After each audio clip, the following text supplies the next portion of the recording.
Can I get you something to drink? Yes, please. Can I have apple juice? Of course, I'll be right back. Thank you.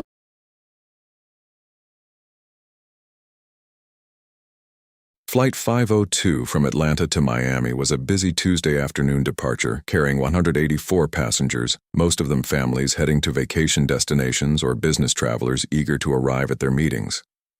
Among them was 7-year-old Amara Jackson, a beautiful black child with braids adorned with colorful beads, traveling with her mother, Dr. Simone Jackson, a highly respected neurosurgeon and board member of one of the nation's largest hospital networks. Amara had never flown before, and she was excited, nervous, and trying her best to be a good passenger. She sat in seat 14B, a window seat pressed against the window, watching the ground crew prepare the aircraft for departure. Her mother, Dr. Jackson, sat beside her in 14A, answering emails on her phone, occasionally glancing at her daughter with a smile of maternal pride. But in the next few minutes, something would happen that would change Amara's understanding of safety, that would traumatize her in ways that no child should ever be traumatized, and that would expose a darkness within the airline industry that had been hiding in plain sight for years.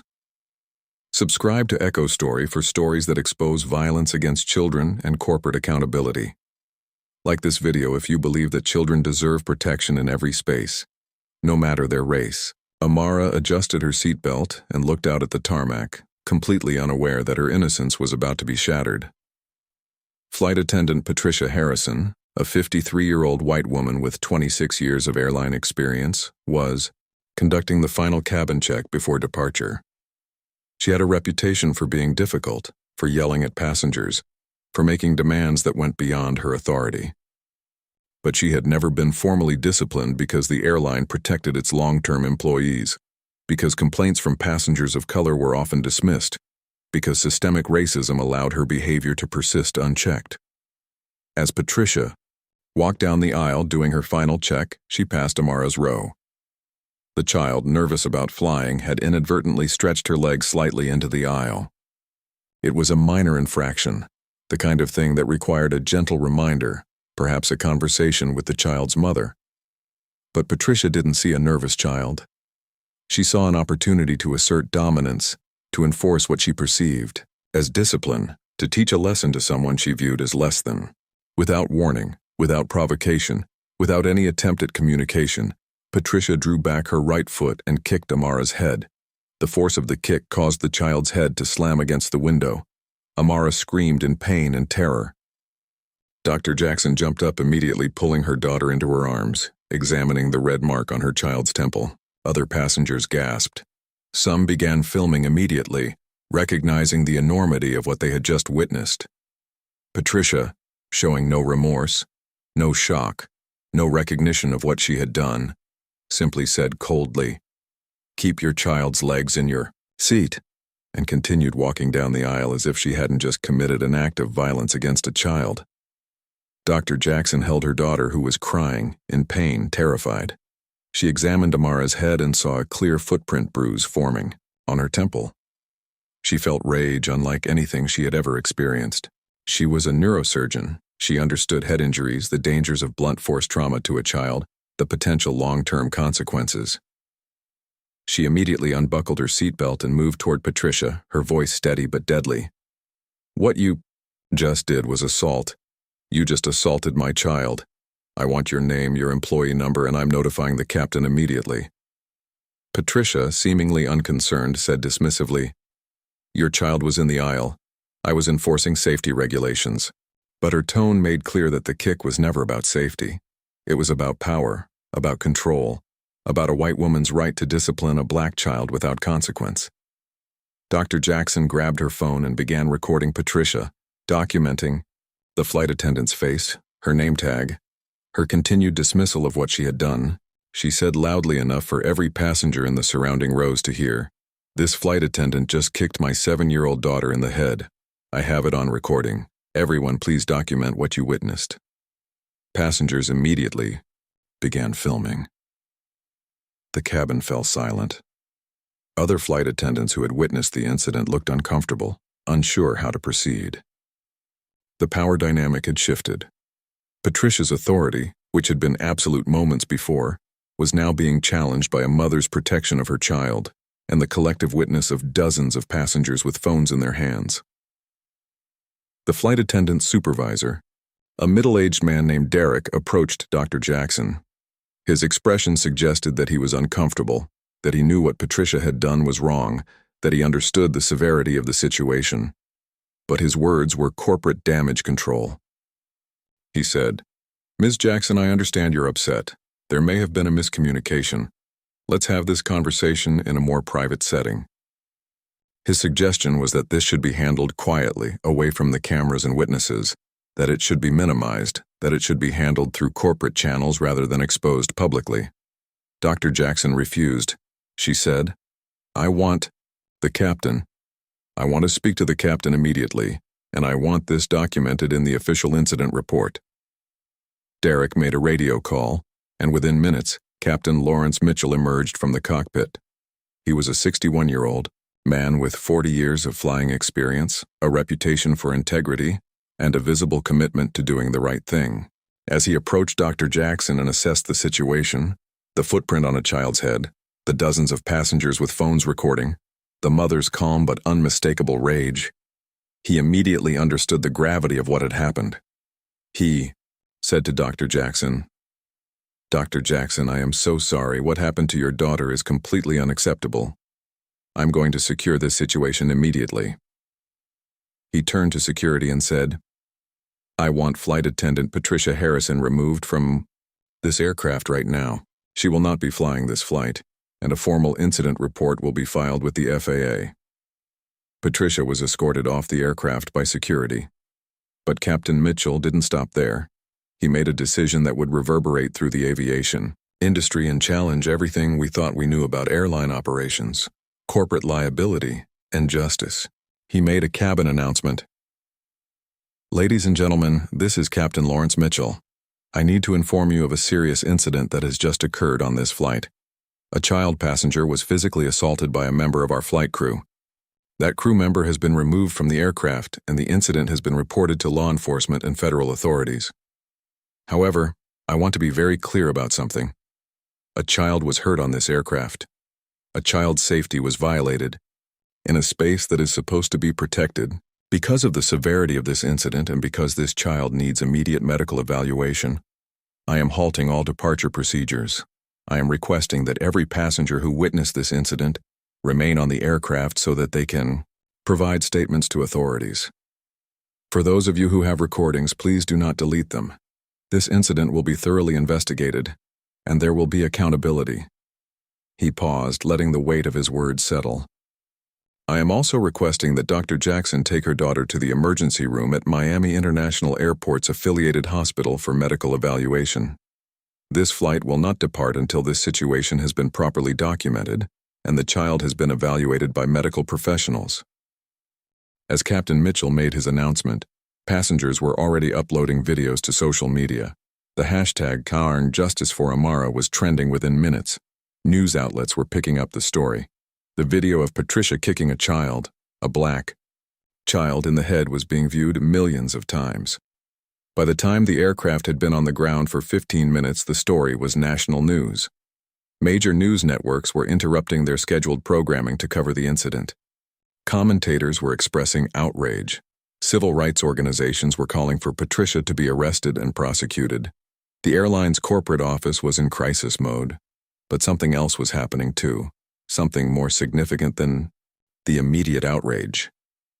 Passengers on Flight 502, witnessing the violence against a child, witnessing the captain's immediate response, witnessing the moment when authority chose justice, were experiencing a collective awakening. They had seen evil in its most crystalline form, a person in a position of power attacking a defenseless child. And they had seen good in response. A captain who refused to let it pass silently, who refused to let corporate damage control override basic human decency. The passengers understood that they had witnessed something that would change the aviation industry forever. Amara, still traumatized, still in pain, watched the world respond to what had been done to her. She didn't understand why an adult had hurt her. She didn't understand the racial dynamics at play.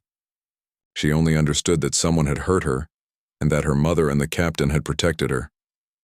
Dr. Jackson took Amara to the emergency room at Miami International Airport's affiliated hospital. The examination revealed a concussion, swelling, of the soft tissues around the child's right temple, and behavioral trauma consistent with physical assault. The emergency room physician documented everything thoroughly, understanding the legal and medical significance of what had happened. X-rays showed no fractures, but the neurological examination revealed subtle signs of trauma. The child had a headache, dizziness, and was experiencing anxiety about closed spaces, all consistent with assault-related PTSD in a 7-year-old. The physician, Dr. Patricia Okafor, documented everything in Amara's medical record and provided Dr. Jackson with a detailed report that could be used in legal proceedings. She said to Dr. Jackson, "This is a serious assault. The fact that she's a child makes this exponentially more serious. Every single injury, every single symptom should be documented. This will likely result in criminal prosecution." Dr. Jackson, a physician herself, understood the importance of medical documentation. She took photographs of the bruising, had the emergency room physician photograph the injury, and requested detailed notes about Amara's neurological status. She understood that in a legal system that often protected powerful people, evidence was everything. By the time Amara was released from the hospital, she had been thoroughly evaluated, thoroughly documented, and thoroughly protected by medical professionals who understood that this was not a minor incident but a serious crime. Within hours of the incident, Miami-Dade police had arrived at the airport to begin a formal investigation. They interviewed Dr. Jackson. They reviewed the dozens of videos from passengers. They interviewed Captain Mitchell and other witnesses. The evidence was overwhelming. Patricia had kicked a 7-year-old child in the head. There was video evidence. There were witness statements. There was medical documentation of injury. The police immediately filed assault charges against Patricia Harrison.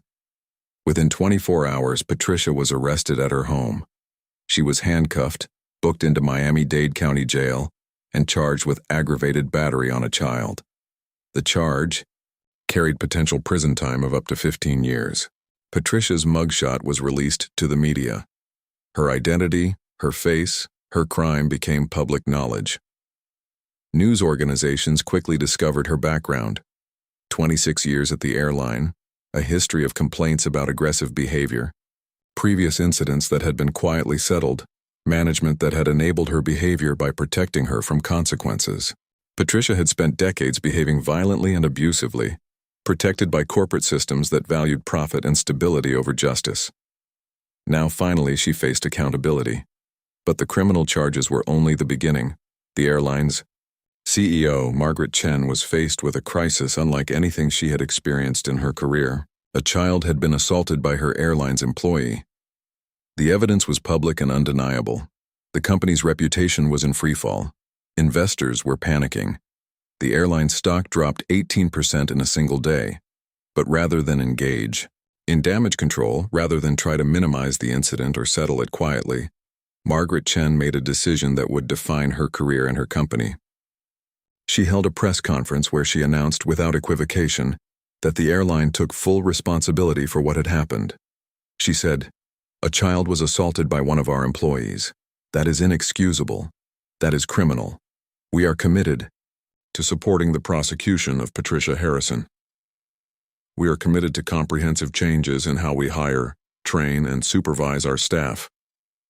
And we are committing $200 million to a fund to support victims of discrimination and violence in the aviation industry," she continued. "Our flight attendant training will be completely overhauled. Every single employee will undergo mandatory training on racism, on implicit bias, on de-escalation, and on understanding that their authority comes with responsibility. Any employee who engages in violence or discrimination will be immediately terminated. We will not protect abusers anymore. We will not enable racism anymore. We will do better, and we will hold ourselves accountable to that commitment." Her statement was extraordinary, not because corporations should have to be told to protect children, but because it was so rare for a CEO to take unequivocal responsibility and commit to genuine systemic change. The airline's internal investigation revealed something deeply disturbing. Patricia Harrison had been the subject of 43 complaints over her 26-year career. Passengers had complained about her aggression. Colleagues had complained about her racism. Previous incidents of physical contact with passengers had been documented, but each time management had protected her. Complaints had been dismissed. Incidents had been settled with non-disclosure agreements. Victims had been silenced. Patricia had been enabled to continue her abusive behavior because the system protected her. The airline's internal investigation concluded that the company bore significant responsibility for what had happened to Amara because they had failed to hold Patricia accountable for years of escalating misconduct. The FAA opened its own investigation into the airline's hiring, training, and supervision practices. What they discovered was a pattern of systemic failure: inadequate background checks, insufficient training on appropriate conduct, failure to document and address complaints, and a corporate culture that prioritized protecting long-term employees over protecting passengers. The investigation would eventually result in federal sanctions against the airline, a $50 million fine, and mandatory federal oversight of the airline's employment practices. But more importantly, it established a precedent. Airlines could be held federally accountable for the violence committed by their employees. 3 weeks after the incident, Amara was struggling. She had nightmares. She was afraid to go to school. She was afraid of adults she didn't know. She had developed anxiety about flying, about closed spaces, about situations where she couldn't immediately escape. Dr. Jackson had enrolled her in therapy with a trauma specialist, Dr. Marcus Williams, a black therapist who specialized in racial trauma and violence against children.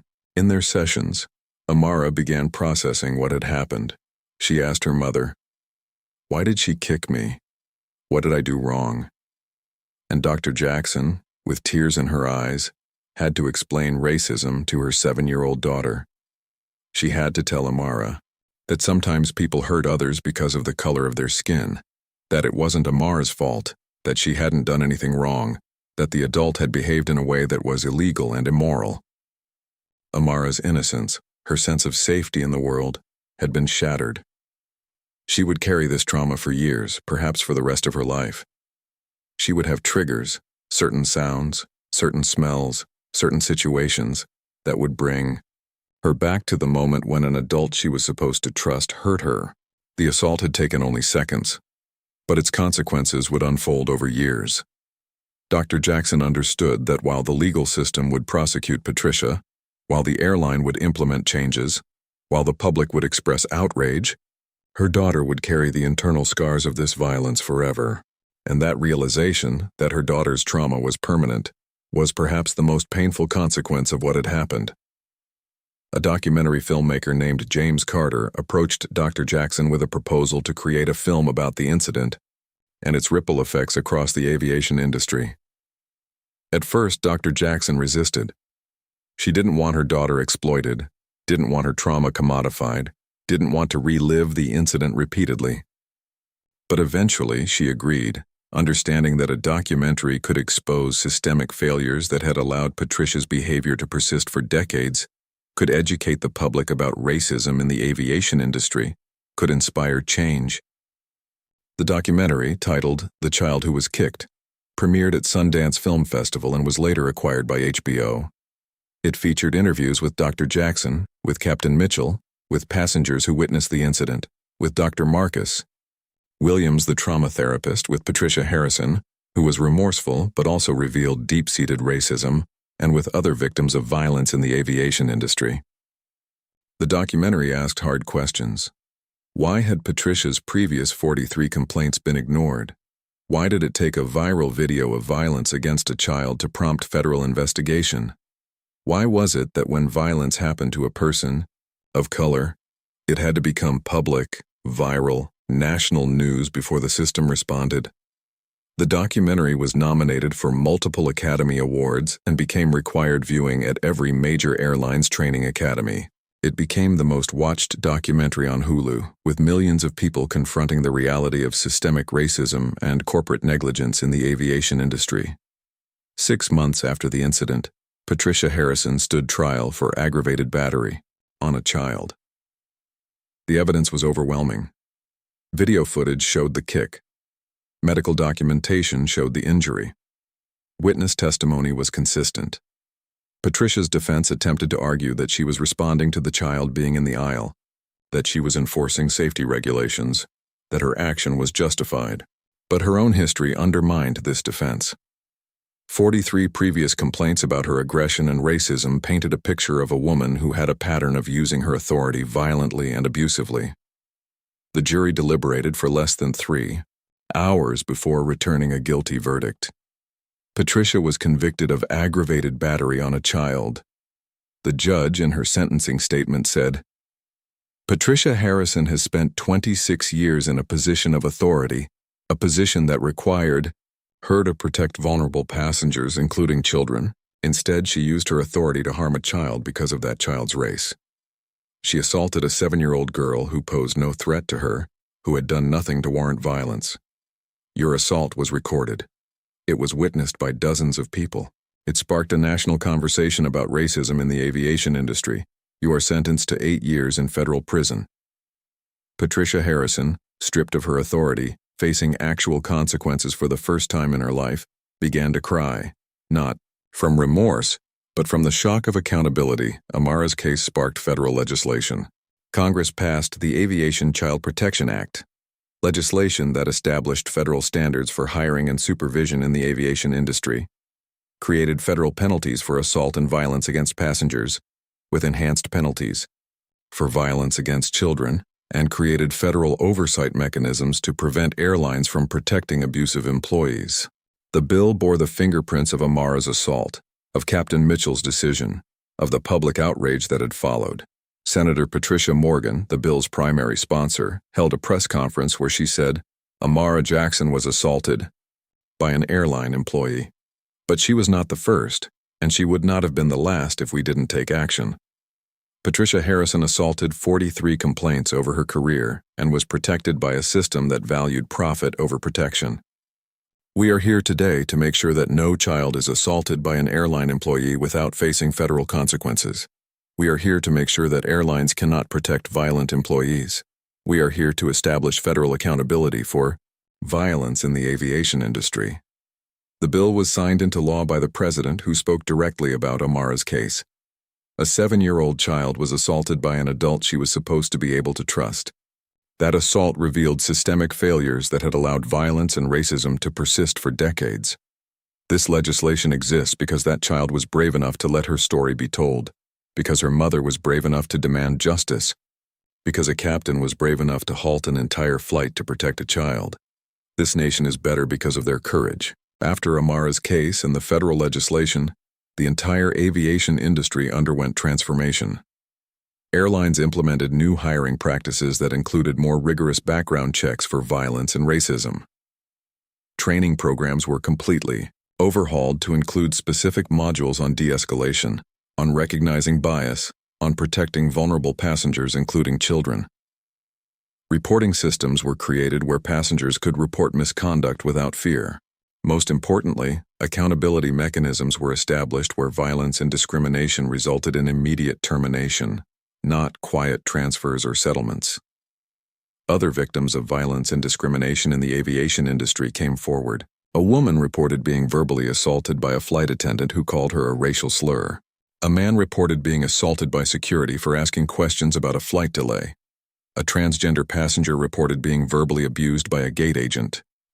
Amara's case had opened the floodgates. It became clear that the aviation industry had been a site of systemic violence, racism, and discrimination, and that Patricia Harrison was not an outlier but representative of a broken system. Captain Mitchell received offers to speak at conferences, to consult with airlines, to become a symbol of what was right. He declined most of them, preferring to continue flying, to continue standing against discrimination, to continue protecting all passengers equally. 1 year after the assault, Dr. Jackson received a letter from Patricia Harrison. Patricia was in federal prison, serving her 8-year sentence. The letter was not a request for forgiveness. Instead, Patricia wrote about her own journey toward understanding her racism, her violence, her abuse of power. She wrote, "I know nothing I say will make up for what I did. I know I don't deserve your forgiveness, and I'm not asking for it. But I want you to know that your daughter's assault exposed what I had become. A woman who used power to hurt people, who hid racism behind authority, who hurt a child because she was taught to see people of color as less than. I spent 30 years assaulting people and being protected by a system that valued me more than them. Your courage in exposing what happened forced the system to change, forced me to confront what I had done, forced me to see myself clearly for the first time. I will spend the rest of my life in prison, and I deserve every day. But I want Amara to know that her assault sparked systemic change. Her trauma became a tool for protecting other children. That doesn't make what I did okay, but it means her pain meant something.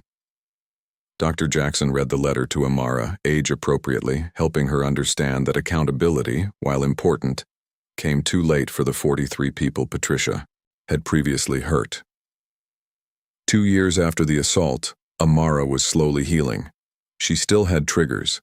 Certain sounds, certain smells, certain situations made her anxious.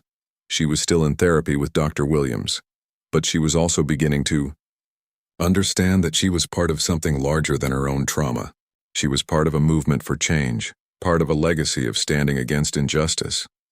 Dr. Jackson had started the Amara Jackson Foundation, dedicated to supporting children who had experienced violence and trauma in transportation industries. The foundation provided scholarships for children of color pursuing careers in aviation, provided support services for trauma survivors, and funded research on racial trauma in children. Amara participated in the foundation's work, speaking occasionally at events about her experience, always with careful attention to her emotional well-being, understanding that her voice had power, understanding that her trauma had meaning. But Dr. Jackson was careful never to allow her daughter to become a symbol. Amara was a child first, a trauma survivor second, and a symbol for change only when she chose to be. Her healing was the priority, not her usefulness to the movement. Dr. Jackson's own mother, now 78 years old, sat with her daughter and granddaughter and watched footage of Amara's assault and Captain Mitchell's response. She had been born in the 1940s, had witnessed explicit violent racism, had seen signs that said "coloreds" on water fountains, had experienced beatings by police for being in the wrong neighborhood.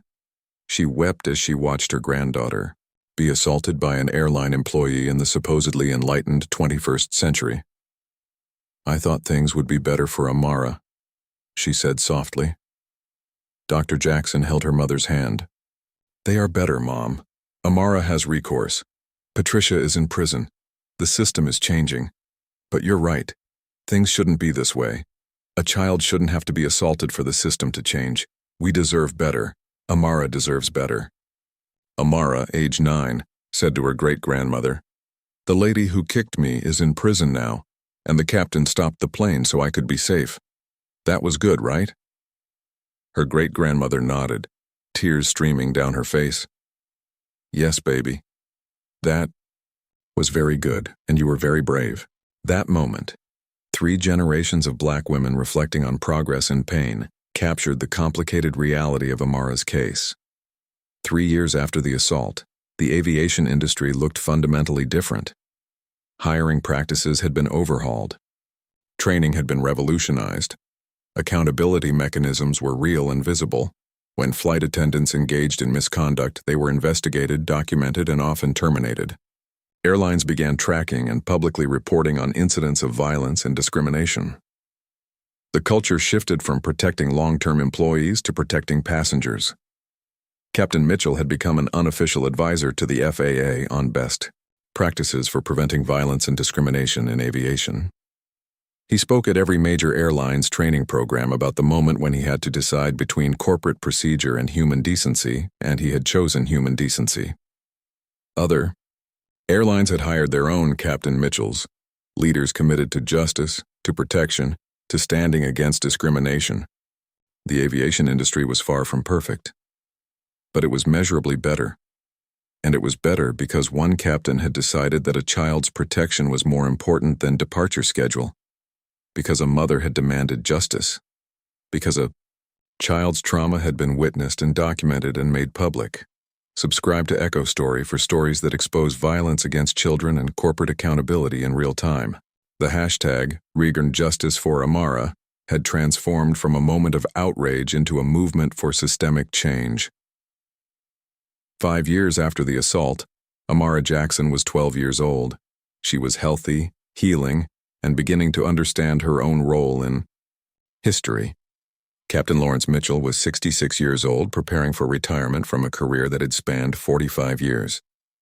He had made thousands of flights, had protected countless passengers, and would be remembered most for the moment when he halted an entire flight to protect a child. On his final flight before retirement, Flight 502, the same flight where Amara had been assaulted 5 years earlier, Captain Mitchell made an announcement. "Good afternoon, passengers. This is Captain Lawrence Mitchell. This is my final flight before retirement after 45 years of flying.